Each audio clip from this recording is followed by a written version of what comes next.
So today on the Good Friday edition of the Ave Podcast, I've broken this episode up into two parts, and I've blown this out for the love of basketball. Yes, I did. On a Good Friday. I sure did. So on part one, I'm joined by the owner of the Real Basketball Training Program, Vladimir Matevski, as we break down how he started his training program, how he first discovered his protege, Dwight Powell of the Dallas Mavericks, and navigating his program through the pandemic, plus his thoughts on the Raptors and the Mavericks' upcoming playoff run. Then on part two of this episode, which will show up as two separate episodes on your podcast platform feeds, I'm joined by Ryerson Sports Hall of Famer Jan Michael Nation and Bill Gagnier, host of the Royal City Hoops podcast, as we share our picks for the NBA awards and our dark horse teams for the NBA conference. And yes, some more Raptors talk. We live in the GTA. Deal with it. Which reminds me, I took a year off from doing it because the Raptors were in Tampa playoff lists and planning for the NBA draft around this time, or close to this time. But now that they're back in the playoffs, I'm bringing this Raptors post-game episodes back out like a convertible. I'll give you more details to it at the end of part two, as well as the latest episode of my story. We'll get to all of that later. But for now, hit that like and favorite buttons wherever you listen to this podcast. And you know that South Sharav is available wherever you listen to them. You know that already.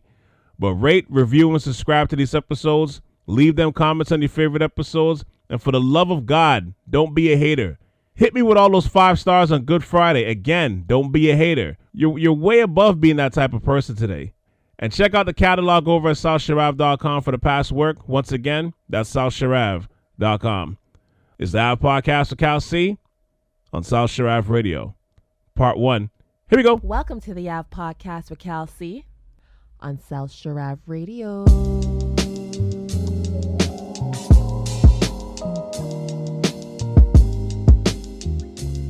Welcome to the Ave Podcast. Today I'm joined by the owner of Real Basketball Training, the basketball player development company. He's a certified basketball trainer, and at one point, he was my ex-teammate at Ryerson, a.k.a. Rye High. Please welcome Vladimir Matevski to the show. How you doing today, sir? I'm good. Thanks for having me, man. Nah, man, no doubt. I'm happy that we can reconnect after so many years. I know, for sure, man. Long, way overdue. Overdue. Old teammate, man. We go way back to the Haggerty days. You were one of the first people, like, when I moved in Canada, you were right there. Yeah, man. Sorry about the F word. Nah, it's all good. You can swear all you want. I don't care. It's fine. But like, I know you're about to get into this busy period right now, and this has to be probably the best time for you, in terms of your annual career, in terms of as a fan. The kids' season is ending. Off season's technically about to start for all of the your trainees and your athletes and stuff. Plus, NCAA just wrapped up. We got the NBA playoffs is about to begin this weekend. And, of course, we got the Raptors after taking the year off. They landed back into the playoffs, and as a 5th seed, no less. Because we live in the city of Toronto, what are your thoughts on the Raptors this season and the positives that you're seeing about them going into the playoffs? Honestly, I like our team. I like the Raptors. I like the versatility that they have. They're all they have great size. They can, all defend multiple positions. He can do a lot with this team, and I like the chances. I think we can even beat Philly, man. I think so. Yeah. Like the way we play right now, and they're on a roll. I don't know. I like our chances. I mean, it's hard when you have that, the lineup where they're all kind of similar size, 6'8", 6'9", long, athletic. It's crazy. And the thing is, like, back in the day, that would have been like death for the Raptors. But in this the way we play ball now, positionless basketball, it's actually really smart, because it's funny. Like, when Masai put the team together, when he was putting the team together last summer, after everything that was happening in Tampa, you could see the potential what they could be, because obviously they wanted a big and they couldn't get one. So, they built up a team full of switchable 6'7" to 6'9" guys who are like, everybody's active, they're aggressive defensively, they're really long, they're deflecting passes in the passing lanes. Yeah, they're very, very versatile. It's like I like it. That's the whole point, because obviously everybody's playing small nowadays, and they built a really good team, which serves that purpose. You know what I'm saying? So Yeah. it can be very dangerous actually. Yeah, and that's the thing. And then everybody handles the ball multiple levels offensively, and honestly, even with the injuries, they've really played well the last like 6 weeks. And now, and I agree with you. I think they have a great chance of winning the series because, like, as far as Embiid goes, like we know Embiid's like a top 2 or top 3 MVP candidate. If unless you have him as an MVP, he's unstoppable at this point. But take him out of it, the Raptors are a bigger team everywhere else.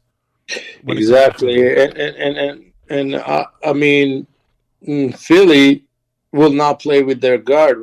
Whatever his name, the rookie or whatever his name is. Yeah, second year guy. Yeah, because of the vaccine stuff, right? Mm-hmm. So you're talking about Thibault, yeah, Thibault, right? Exactly, like that. He can't even come across. Is it Thibault or Maxine? It's Thibault. Thibault's the one that is not. I think he took 1 dose. He's not fully vaxxed. He took 1 dose. So, But regardless, yeah. I mean, I don't know. I mean, I think because the transition defense is the worst in the league in terms of Philly, so we can run them. We know Harden's not playing no defense, and he's not really doing well since he got to Philly. So I'm thinking we have a chance. I mean, Embiid can go as much as but I don't think he can carry through the whole series. That's the thing. Like the dirty secret with the Raptors and like his history with the Raptors is that, especially at this point, like even though I said what I said about him, Toronto over the last 4 or 5 years, because of schemes and personnel when Ibaka and when Gasol was here, they gave him the most problems in the league. And the way Harden has looked, like he looked like this past season, basically overall, like he's lost a step. It actually plays in Toronto's hands, but like he's going to be the biggest X factor in this series by far, because if he looks anything like he's looked in the last few weeks, or he starts, giving you that like playoff mediocrity, it's going to be really tough for him.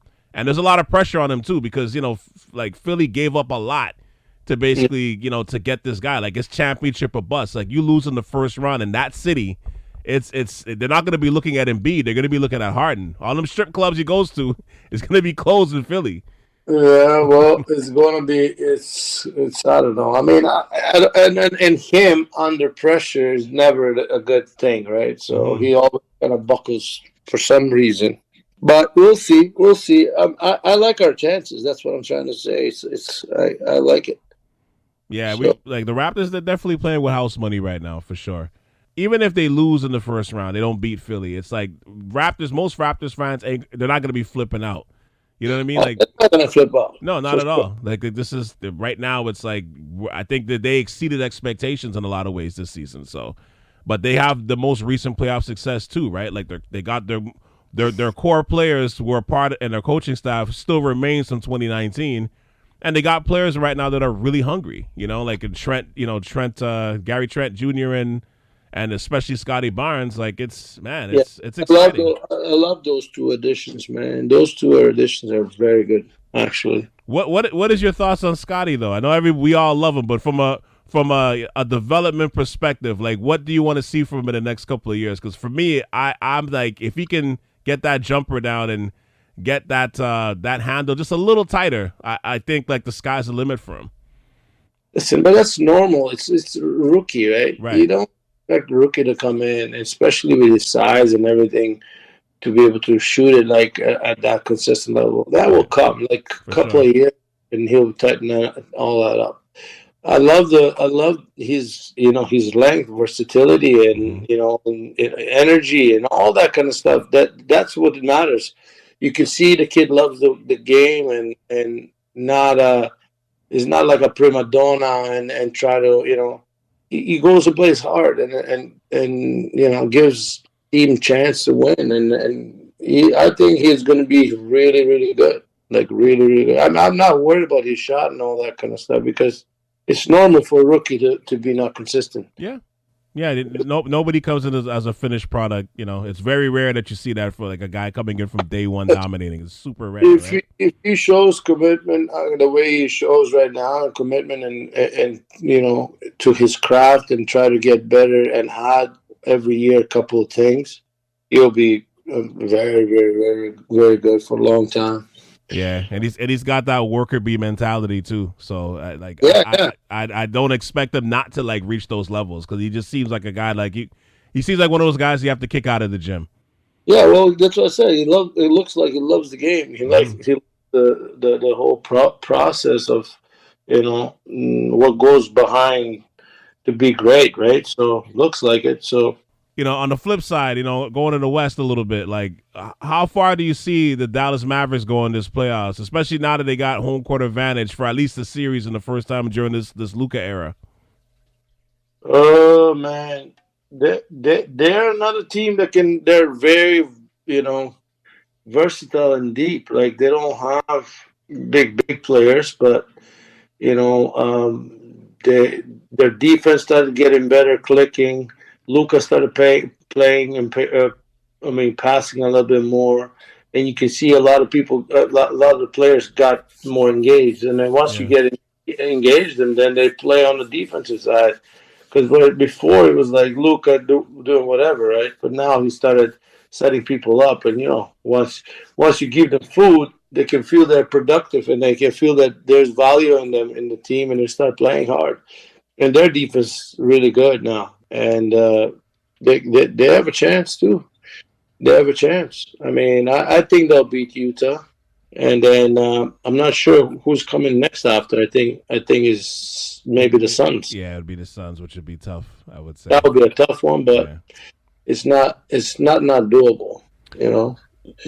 Well, I mean, they really impressed me this season because we all know like Porzingis wasn't fitting well with them, right? But. No. Like I didn't think they were going to take off like this after that trade. Like Jason Kidd has done a great job with settling this team down and giving them like a better defensive identity. But I think the thing right now, because I don't know if you saw this last night, but Luka pulled up lame. He's got a calf strain now, right? So I mean, I think he'll be fine. I mean, he's like a back home guy. I don't think his thick legs. I don't know. Like I think he'll be fine. Yeah, you don't think he's missing time? And he's gonna be. It's like a week until then, right? Unless it's a tear in a calf. You know what I'm saying? Yes, but if it's just a little bruise and stuff, I think he'll be fine. Yeah, I mean, I think for them to win this series, though, I think Luka's got to be at least close to 100%. Because I mean, we've seen Luka in the playoffs, and he's something else in the playoffs. He can beat teams by himself. By right? himself, yeah. I mean, shit, he almost did twice against the Clippers of the last 2 years, right? And you had two of the best perimeter defenders in the league, and they couldn't do nothing with him, right? So, and Utah doesn't have anybody for him right now. And this time has also some shooters that can close for him too. He can't do everything by himself. I like Spencer coming in on the team, very good. I like Bertans. He can shoot it. He can win you games sometimes with his freaky shots, and so they have a chance, man. And is Tim Hardaway is Hardaway Jr. coming back? Like he should be back in the playoffs? No, I don't know, not yet. I don't think so. Okay. And I love the way Dwight's playing too. Yeah. So finally, kind of, they click with Luka. And Luka figured out that look, I need to do this in order, to get away all the attention from him, right? So yeah, Brunson is also cooking too because he's been good the entire year. Jalen Brunson, yeah. Oh, he's been really tough actually. Yeah, he's gonna get paid. Yeah, I don't know if it'll be Dallas though. I think somebody might overpay for him, but he's worth the money though. He's really good. 100%. He's really good. He kind of reminds me a little bit of Van Vliet. He's got a little Van Vliet in him. But he's not passing like Van Vliet. Oh no, not at all. He's a scorer for sure. Yeah, he won't pass. This guy rarely passes. Yeah, he will pass at the last thing. If there's zero chance that he can do anything, he just passes them. But they have a chance. But I mean, on that side, depends on how also Steph comes back. I'm not sure how if he's going to be good to go on with the Warriors, right? But I'm thinking Suns comes out of that. Yeah, you know what? I mean, about halfway through the year, to me, it was a toss-up between the Warriors and Phoenix to, like my projections of who was going to come out of the West. But, man, like Phoenix really – I can't even say they shocked critics because, I mean, obviously they went to the finals last year. But I think for people who thought it was a fluke, man, like they've basically just turned the script on that right away because – right now, like to me, I actually see like the real possibility of it being a finals rematch between them and Milwaukee again. Oh, for sure it's gonna be fun. I have zero doubts that I think Milwaukee comes out on this side, and for sure, like Suns are gonna be on that side. Yeah, because Milwaukee, the thing with Milwaukee right now is they got that confidence now, right? Like. That championship confidence is everything now, right? And you can see it when they play, and they're all healthy. All they needed to be healthy now, so that will just get better and better as the series going forward, right? Mm-hmm. And the confidence is there, and then freaking Giannis is a freak, as we know, and there's nothing like him, and I don't know anybody on any team can match with him. No. So it's really tough, you know what I'm saying? What's crazy about Giannis though is like I still feel like he's not close to his ceiling yet. Oh no, which is like insane. There's no. His game is still not fine tuned, right? So he needs to add stuff where like mid post, like even post, like shots. His shot is not as good. Mm-hmm. Like he's like once you fine-tune certain things, then you can talk about ceilings. Now he's not even there. Like he just adds little things here and there, which shows improvement, but it's far from the ceiling. Which is crazy. It's insane. It's just crazy. And he's young too. Like what is he now? 25, 26? Yeah. 20 is it not 27? No, I don't even know. I don't even think. I think he's like at most he might be 26. I think he might still be 25. Yeah, well, maybe. But if that's the case, right, that's like crazy. Let me just Google it, to be quite honest. Yeah, I think he's like 25, 26. But, yeah, it's just crazy because, like I said, it's like if he's – like what he's doing now, I mean, it's pretty historic. Like this guy's basically the last 3-4 years has been averaging like 30 and 13. 27. He's 27. Okay, my mistake. He's 27. But still, like he's technically entering his prime. Yeah. That's what I'm saying. So and he could even get an MVP. But I'm thinking Jokic is going to get it. But well, you know what? Speaking of that, though, as being as a European who played pro ball himself, what do you make of the progressions of the players from outside the U.S., both across the seas and even in this country and this city especially, to see like the way things are developing in the league to the degree that you have 3 MVP candidates in the league and none of them are born in the U.S. Like, why do you think this is? Because clearly this is not a coincidence. Listen, man, we always in Europe, and in the world, we always had good players. It was just back in the day, it was just closed off, and the perception of the European players, it was like soft and this and that. That was kind of the stigma, but we always had great players, and the IQ level is different, man. If you look at Jokic, he's like a freaking surgeon on the court, man. Like he's performing surgery. Like with the way he plays, he's like 2-3 steps ahead of everybody. He's playing slow. Same thing with Luka. When you look at when you hear interviews with Luka, he says it's easier for me to score in the NBA than in Europe. In Europe, like this is something that. These kids are being drilled and taught the game to play the right way and to understand the game, and the IQ level is high. I mean, That's basically what it is. He plays with smarts. He's not the fastest, not the strongest, Jokic and all that kind of stuff, but he's just dominating with his head, pretty much. Yeah. And what's crazy too is, right, because the way the game is opened up now, and I love what I'm seeing here, because especially with those three guys, all of them are great, and they're all doing different things. Their games are truly unique. They're all like the same height, at least, you know what I mean? But they all have a great skill set. They're all dominant and unselfish, and it's like the way that they're all achieving their greatness in its own way. Because like, it's funny because, you saw a stretch where Embiid was like, oh my God, like this guy's the best player in the league. And then for about a 2-week stretch, you saw that with Giannis, right? Or like even last week where Giannis, he got 40 back-to-back 40-point games against Philly and the Nets. Right, Yeah. and he swatted Embiid shot the game-winning block off the glass. So I'm like, man, I don't know, man. This MVP is going to be tight. And then you see Joker like later that night give you 38, 19, and 8. So you're just like, where the hell is this game going right now? All these guys are around the same age. Like it's it's like where are they taking this game right now? They're good, man. They're very good. They're listen, they're dedicated too. And if you look at the way even Embiid approaches now, it was like, how he was injury prone and all that. Yeah. This year changed everything, right? Changed his mentality, changed his workout routines. Got into it like, I'm gonna get through entire season. What happened with Jokic too, right? Remember, he fixed his body even better, and since then, like, never turning back.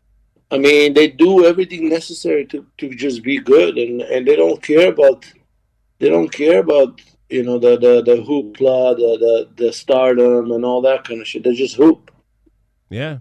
Yeah, because the other day the interview with Jokic, when they were like, you're the first player who had 2,000 points and whatever. How many rebounds and I think 1,000 rebounds, 500 assists or something like 500 that. assists. Yeah. He goes, yeah, okay, cool. Yeah. It's like, oh, good. It's part of the game. It's crazy because when they asked Giannis similar question about trying to get the scoring title, and he's like, I don't care about that. He's like, I don't even care about MVPs. I just want to win. Yeah. He's like, the mentality is different. Like the full integration of what Stern tried to implement, years back. It's here now, and it's only getting stronger. Like the amount of players coming from all over the world. And to touch on your point where you said that the mentality is different, like, I mean, with the talent pool is growing, even in the city alone, like you got elite players now that are coming from the city that like they legitimately think that, yeah, we're going to the league. Like I can go to the league. Like I have a good shot to go to the NBA. Like Toronto used to be a place where, and especially when I was coming up, right? And, you go to these basketball camps and stuff. The only thing people knew about Toronto was the Blue Jays and Carabana, right? Exactly. Yeah, and now it's at a level to now where like I believe there's more NBA players from Toronto than there are from New York City, which is like that was unfathomable. Like even 15 years ago, coming up, New York was like the mecca of everything, and now you got more players from the GTA than there are from New York City. Like yeah. Crazy. It's wild, but the way kids are being schooled now, kids all over the world believe they can make the league and do it in a whole bunch of different ways. Like it's nuts. It definitely like the globalization of the game and everything just put a lot of options for a lot of players out there, man, and it's a great thing, especially for the new generations. If you really want it, and if you have talent, and you want to work hard, there's a chance. Yeah. Back in the day, it wasn't like that. Doesn't matter. It was closed off. Nobody was looking outside. There was just everything was within the U.S. Anybody who came over, it was like I remember when Dražan came, Petrovic. Mm-hmm. Who joined the Portland, like they set him on a bench. This guy was like killing in Europe. It was and then they set him on a bench playing behind, Drexler and Terry Porter and those guys, right? Mm-hmm. So it was killing him. Imagine if he played now. Oh my So, God, this yeah, era right. is built for him. Oh yeah, it would have he would have been like a killer. But He would have ran wild. that guy was a maniac too. Like he worked like crazy, you know. Yeah, and you hear the stories, and they used to say about how like he would just be destroying practices. You're right. He had to leave to basically to kind of spread his wings and explode. But it's interesting because you're right. Like guys like Oscar Schmidt, who never even came across the league, right? Like it just wasn't a thing back then for these guys, and it's like Yeah, because they knew they're gonna be set down, right? It wasn't like Luca, here's your keys to the city, right? Mm-hmm. It wasn't like perception. It wasn't like that. You know what I'm saying? Yeah. They were saying, oh, that all the European players are slow, they're not playing defense, they're soft. That was kind of the perception, right? Yeah. And somebody like even like going back to Giannis, like you knew he was a project, but 15, 20 years ago, he might have just been a role player at some point because some team might have just been like, we're just gonna bench this guy, whatever. But they really harnessed that talent for years. You know what I mean? Until he became what he became. But it's like they're more open to that now. To your point, right? Like they're definitely more open to that to let this talent like bloom. You know what I mean? Like these unique talents coming from these different places around the world. They're letting it fester. They're letting it bloom now. They're not letting it sit and preside on the bench. Like even somebody like Arvydas Sabonis, like that guy was one of the greatest centers of all time. We didn't see him until he was old in the league, right? Yeah. I know. Yeah, it's crazy. But going to your real basketball training, right? Just to kind of pivot a little bit, just for people listening, like how did this all start for you? Like take us back a little bit. Like how did this begin for you? Like how did you start all this? Oh man, that started right. Well, I'll go a little bit back. I mean, as soon as I graduated from Ryerson. I was doing camps during the summers there, right? Mm-hmm. And a couple of Serbian parents approached me to coach their kid to start a team. Stefan Nastic, he played for Stanford University. Okay. Yeah. He played on the same team with Dwight as well. So they approached me, and that's why I started a team. I don't know if you remember Boyan Chatic. Remember Boyan Chatic? Yeah. So he was a coach there, and then he said, "I'm done. Go ahead, come and take the team." And that's where it started. It was like a 5-0 team. It's sponsored by the police. It was Jane and Finch area of kids coming down, and I had these Serbian kids. So I kind of put the team together, and I had that team from 2005 to 2010, from grade 8 till they get to the university. Right. So out of that team, basically 4 got NCAA scholarship. The rest of them got scholarships in Canada. So I was like 10 players. All of them moved up. And then everybody started kind of asking for training and helping out, et cetera, et cetera. And that's where real basketball training started. I started training guys from different teams, with the national team, guys, high-level talent guys. In the meantime, obviously, Dwight was. I met Dwight when he was grade 9. Met him streetcar, going to my summer league at U of T. Yeah. That's where it all started, and then obviously in the summers he will come in and we'll train and everything. So that's where it all started, really.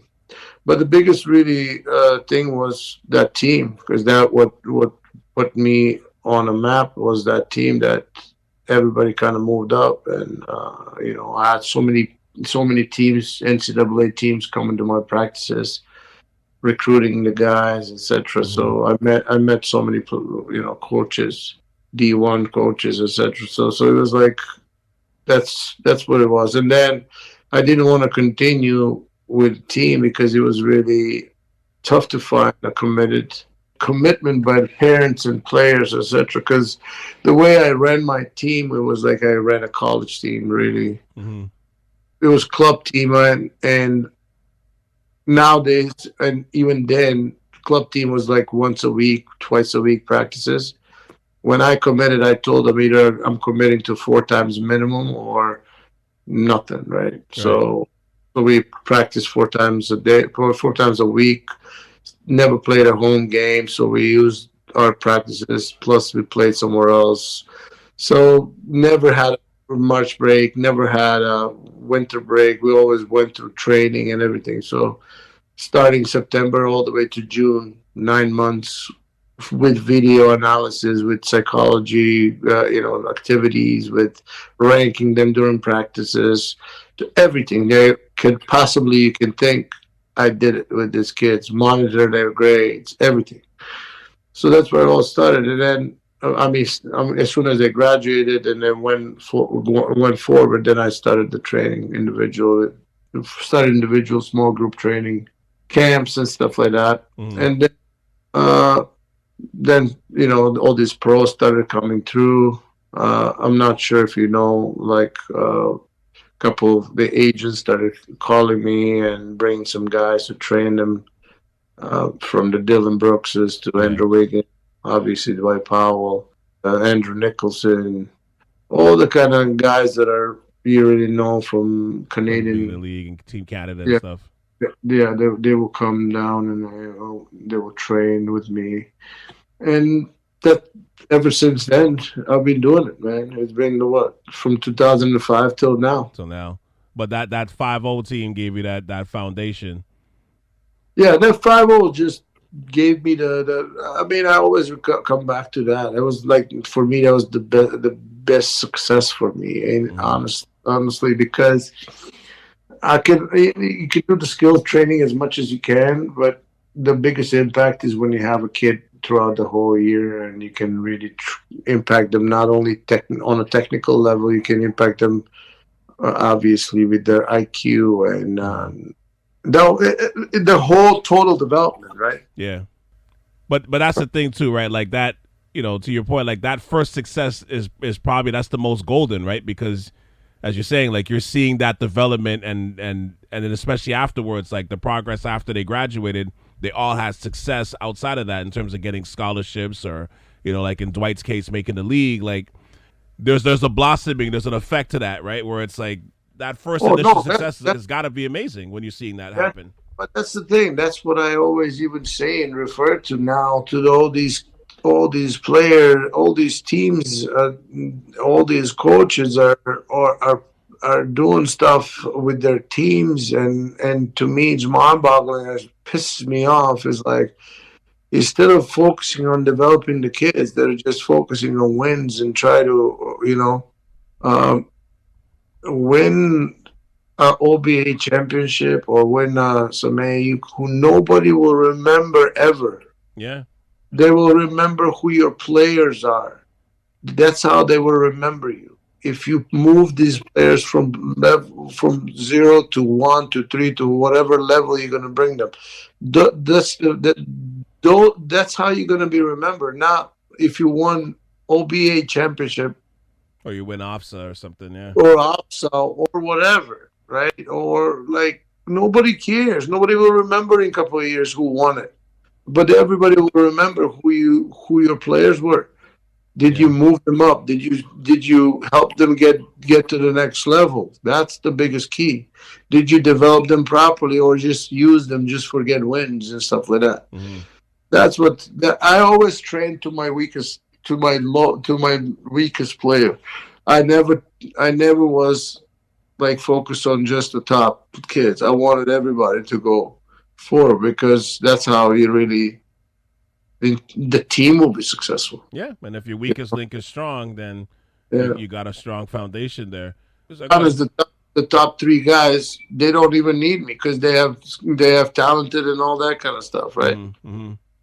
I mean, yeah, they need me, but at the end of the day, they will still get, attention. What about the rest of the guys that you committed and you promised and you have to get all of them to try to get better, because if they don't feel they're getting better and moving forward, they're not going to support the rest of it, right? So no, makes sense. So I guess at that point when everybody was getting scholarships, was that the point that you knew that you were gonna basically stick with the training or pivot to the training side?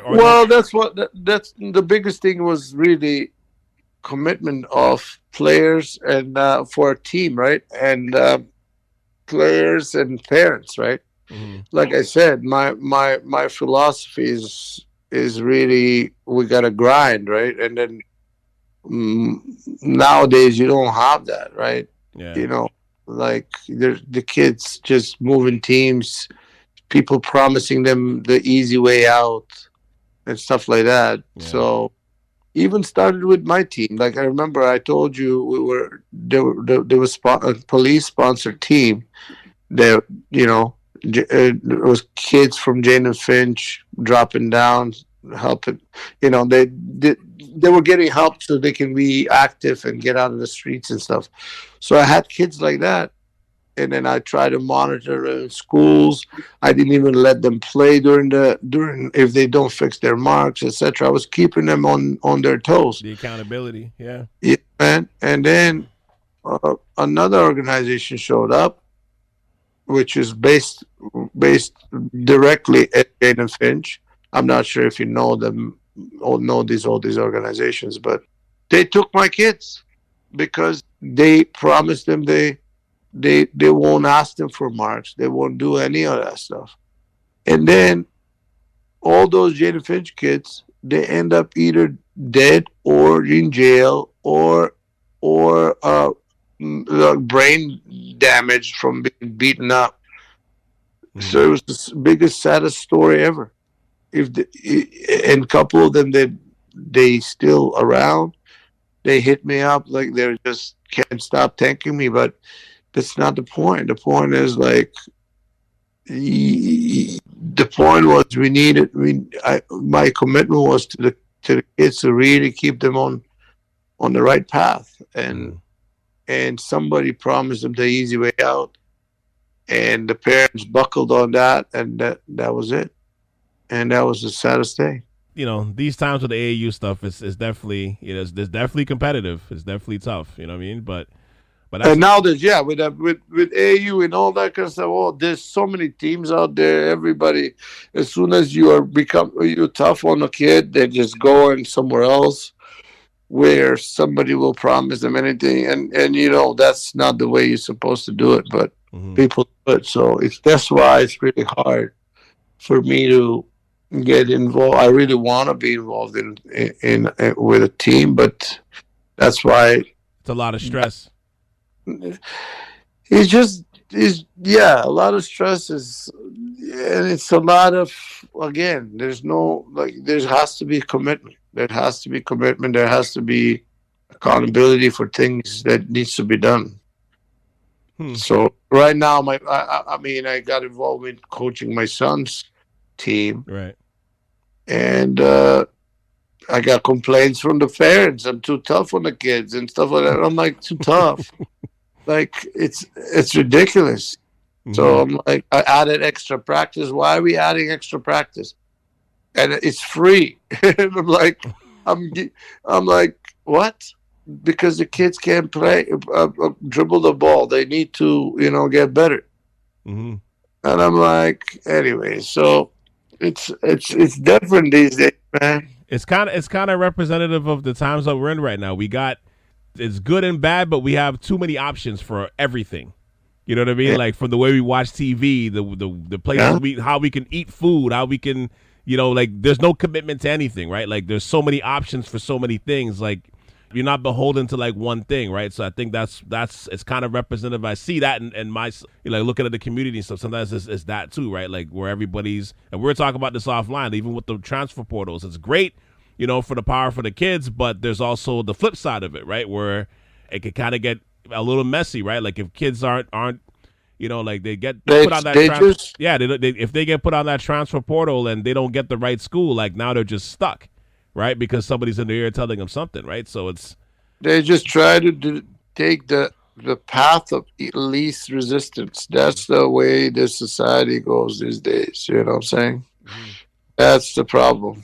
Because you don't develop character like that. You don't develop toughness. You don't develop, gratitude. You don't develop any of that stuff if you just really find an easier way to get things done, you know. And that's the issue, and that's why only certain kids survive through this, right? Even though everything is opened up, and even though everything is, a lot easier these days to in terms of kids to be seen, etc. You still only taking 400 players in the NBA. I What know. happened to the rest of them? I know. That's it. You know what I'm saying? There's only so So much leagues that goes around too. yeah, and then that's what it is, and so many kids get scholarships, and so many kids, like, only how much percent they go to the NBA out of those. It's really tough, and only the one that they're really committed, that love the game, that love the grind, that will go Yeah. for. Otherwise, you're gonna get exposed, and we've seen how few NBA number one picks being exposed when they got drafted. So just because they didn't have the work ethic, or that somebody was blowing in their ears, they're great and stuff like that, and as soon as you tell them no, you're not, then they buckle, right? And Yeah. yeah, I had an instance the other day. I'm like, I was hired by this club team to train some team, whatever, and this team's supposed to be number one team, etc. But they're like sloppy. They're like missing layups, doing this and that. I'm like, and I got them together. I'm like, yo, what are you guys doing? Are you guys supposed to be number one team, and this is what you're showing me? Either you are really good, or I mean, I told them, like, I was trying to motivate them, right? So I'm trying to tell them, like, you're either beating some bad teams. So what happens when you get the really good teams? They're really are skilled and they're focused, etc. You're not gonna win those games if you don't get focused now and figure all these things out now. Don't get complacent just because you're beating teams right around. And they tell their parents, and the parents complain, why did I tell them this stuff to the kids? Mm-hmm. I'm in shock. I'm like, what? I'm trying to tell them that this is not going to be like this every single time. You're beating teams that are obviously bigger, stronger, and faster, but as soon as these guys catch up and everything, what's going to happen? Yeah. If you guys are not working hard, you're not focused and try to get better, and you playing around, you getting sloppy in practices, etc. So I'm like, okay, cool. But let me pivot a little bit. So, like, what kind of difficulties did you go through when COVID hit, like, during this 2-year period? Like, how did it work? Like, how did you work yourself through it? Like, with your program and everything else, because it was hard for everybody, obviously, right? So as soon as COVID hit, it was tough for the first month, whatever. And then I said, screw this. We started training outside because everything was closed. So I did some training outside. And then, obviously, was trying to find gyms that are, Yeah. through some back doors and stuff like that, trying to figure things out. But it was tough. It was tough. I mean, some players didn't want to come by, whatever. Obviously, that's normal, scared. But, gyms didn't want to open up. The gym that I was in, they were closed the majority of the time. So I had to go all over to Brampton, to Oshawa, to all over. Mm-hmm. I never traveled this much for training ever. Thanks. It was like crazy. Mm-hmm. But I mean, slowly, I guess, coming back to normal. But who knows? Yeah. Who knows with these new variants and waves and governments and whatever, right? Yeah. Because it's just playing an effect on everything now. So, do you think, like, things are fully back to where they're being before COVID in terms of training, or you that I guess it's, are you still trying to figure that out? In that sense? No, man. I honestly, I kept going, as much as I can. I kept making it happen. Just, I could have led I know a lot of players were just like eager to train and stuff like that because some of these kids, their high school seasons and all that got destroyed. Yeah. Their opportunities got destroyed, so the only place they can vent is really come and train. Yeah. Yeah, I understand. wild. Yeah, I had to figure something out, right? So, yeah, now it's back to normal, but still, there's some certain facilities are, more stricter than the others, but it's fine. Now, I know you gotten to the point where you've had players that have gotten to the NBA like a Dwight Powell, and you had guys like, Andrew Wiggins come through and everything else. But for you, in trading somebody like Dwight, when did you start seeing that he may have NBA potential? Like, when did you start seeing it personally? Honestly, as soon as I saw him in that streetcar, I knew it. Really? I know it. Well, that, and then obviously once I went through the workout with him and stuff like that, and I saw like his mom and how she brought him up, etc. I knew he had, that drive and toughness, etc. Right? But like I have really good sense of like when I see somebody to kind of have to spot a talent, right? Mm-hmm. If I go in the gym, I can see like really. I've seen so many players. I can see really who has that it. Yeah. You know what I'm saying? You can see how smooth they play, how they're how they move on the court, how they carry themselves. You can see it. The work they put in, etc. Yeah. But when I saw Dwight, I was like, "Damn, this kid looks great for a baller, man." Like he was like, too bad he never played for me, man. Like if he played on that team that I had, he would have been like Kevin Durant before Kevin Durant. Swear to God. So go ahead. Canadian Kevin Durant. Now, but once he got the bag, unfortunately, he tore his Achilles. He's fine now, obviously. He's played well, and shout out to him because I think he's one of 5 players to play all 82 games this season. Yeah. But what did you have to do to kind of reinforce, like to reinforce to get him back to where he needed to be? Like, just take us back behind the curtain a little bit in terms of what went into going to get him back to health. I know obviously you're not doing the physio stuff, but just the basketball training. Like, what did you have to do? Well, it was a process, man. It was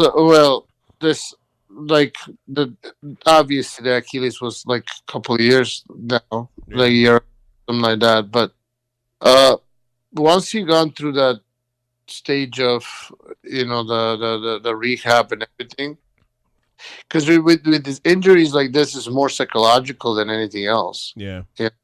You have to understand that once Achilles is reattached, etc., the likelihood of you tearing that is 0. Yeah. You can tear the other one more faster than the original one. Prepared. Yeah. So we went slow at the beginning, and then this past summer we just put it out there, man. We made a commitment to get this next contract this past summer and this summer and this coming up summer. Because his contract will expire for next year, right? So he has to get a new one. And we put in a lot of work. We put in a lot, 2 a day, 3 a day. It was like that. He will train with me, then he'll lift, and then we'll go at night, we'll shoot, like all competitive shooting, and it was good. We put a lot of work this summer, and it shows now on the court. Yeah, he's having a good season, and he's gonna get, he's gonna be financially secured as long as he keeps putting in that work, right? But it's just to see, like, like for somebody that has, it's a great point. Like for somebody to go through an injury like that, it really is psychological, right? Like they always say it takes that and ACLs. They always say it takes about 2 years because it takes about a year to get, or well, technology now probably a little less than a year for you to get back right, but then it takes another year mentally to basically have that 100% confidence, right? And Dwight is different breed. Like he's old school guy. He's like Mike Cloth. right? He's grind. He's not like typical NBA guy. He will go. He sleeps in the gym, right? He makes sure he does all the treatment, all the stuff that needs to be done. He when he signed the first contract and got to the NBA, I told him, you got to treat this thing like a 9 to 5. There's no way you going in every single day, first in, last out, all that kind of stuff. He does it. He's like he does everything immaculate, like he does everything the right way. Just try to maximize his potential, obviously. Yeah, I mean, from rehab, from everything. I mean, there's because I told him this is like, listen, you got to treat it like a job. You're not just, oh, I made it. Okay, I'm just going to go to practice. No, you got to put in 9 hours every single day, regardless of what it is, whether it's film, whether it's rehab, whether it's extra shots, whatever it is. And he knows. And then his mom was like that, hard worker. He's like that. So, it was just a matter of time. And, the first year was like a little bit, obviously that mental break. I mean, the mentally to kind of go through it. But once you figure out that is fine, then we just got back into it. No, that's awesome. And he's on the right team right now where, like, I can see him being there for quite a while. Like, I don't see a situation where they're not he's going to be there for a minute. I know a few teams wanted him. Even Toronto wanted him last year. Right, for sure. Mark Cuban won't let him go. Yeah, he seems entrenched in there, which is great. That's what you want, right? Like they always say, the best compliment you can get as an athlete, as a professional athlete in any sport, and Jalen Rose always says the best is being called a veteran, right? And he's at that point where he's about to be called that.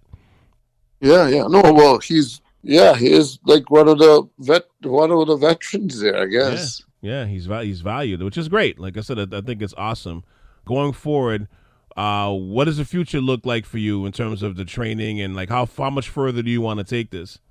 Man, I don't know, man. I mean, right now I have obligation really with Dwight until he's there, and obviously my son is 13, and I'm trying to help him as much as possible, and then slowly gonna start drifting away, man. I'm getting old. You sounding like you're 60. Stop it. No, but it's like I've been doing this for a long time. It's just I need to figure it out. I mean, I don't know. I'm thinking maybe even moving to the States, depending on how my son wants to do it, and maybe continue my training over there. That's another option. But I just gotta see what kind of drive my son shows me. If he really wants it or not. I really letting him try to figure it out, and then I'm there to support him. And if that requires me to move, and go down south, and then so be it. And you figure it out from there. Yeah. That's what it is right now.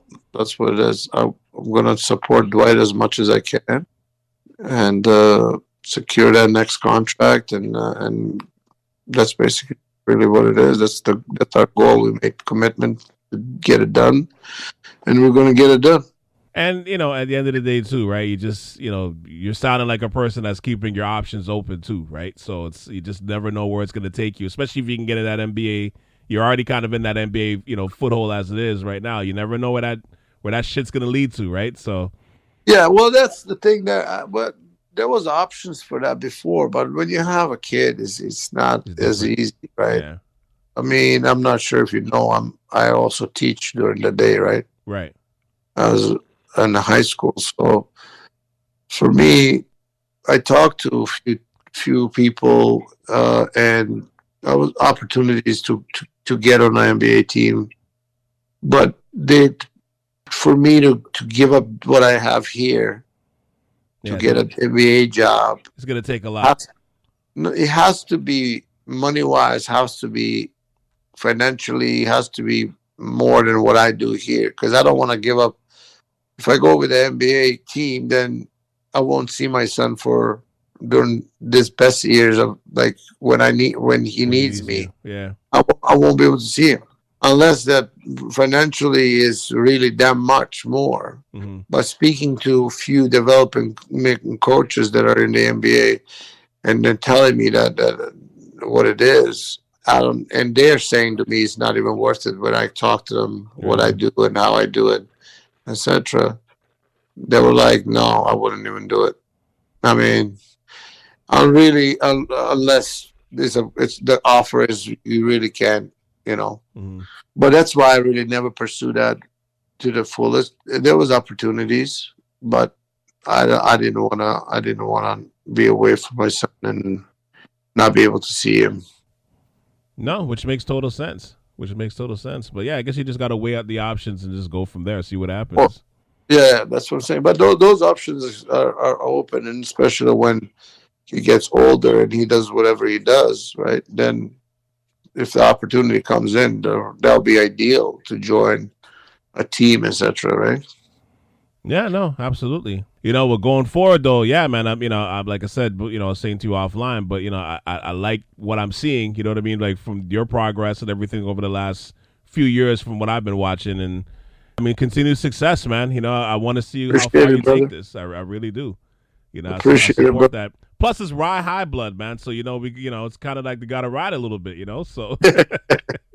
Right. We had good times, man. Nah, for sure, 100%. But brother, listen, thank you so much for hopping on the podcast, man. And you're definitely welcome to come back, in the future. And anytime, with the pleasure, man. Just anytime you need me, I'm there. No, 100%, man. I appreciate you for coming on. And and sorry, before we go, just tell people where they can find you and find your accounts and different things like socials and social media and all that stuff. Like, just let people know where they can find you. On IG, I'm on IG the most at Real Basketball Trading. That's why I use the most. I mean, I have also YouTube and all that kind of stuff, but I'm mostly on IG. On IG, yeah. And even that, I'm not that as active as I used to. Mm-hmm. But it is what it is. I kind of get bored from that. It was taking me so much time, and I know it's the way to go, but I'm just like I'm done. I couldn't care less anymore. That's it. No, I hear you. I hear you with that. But yes, sir. Thank you for checking out part 1 of this episode. And shout out to Vladimir Matevski for hopping on to talk about his developmental program, his experiences with AAU, the bond with Dwight Powell. Much appreciation to you, brother. Part 2 was coming up as soon as this episode is over, which is basically as soon as I'm done talking. So I'm not going to hold you up. Let's get to it. Once again, it's the Ave Podcast on South Shore Ave Radio. And click over to part 2 now.